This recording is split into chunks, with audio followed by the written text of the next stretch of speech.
গাছে একটাও ফুল নেই, তাও চেষ্টা করছিলাম যদি দুটো তিনটে পাই, কারণ আমার ওটাই খুব দরকার।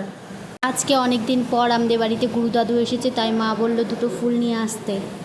দুটো ফুল তো পেয়ে গেছি, মা এবার দাদুর এখানে পুজো দিয়ে দিচ্ছে।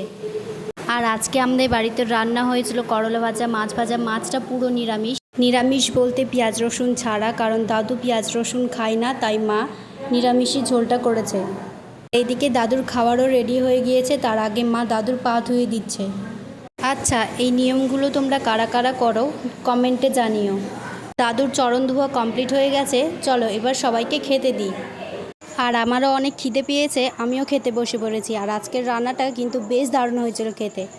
বাড়িতে গুরুদাদু থাকলে যেটাই রান্না করি না কেন সেটাই টেস্ট হয়ে যায়। এখন সন্ধেবেলা সবাই মিলে বসে পড়েছি একটু কীর্তন করতে। বাড়িতে কীর্তন দিলে মনটাও শান্তি হয় আর বাড়িটাও যেন শান্তি থাকে।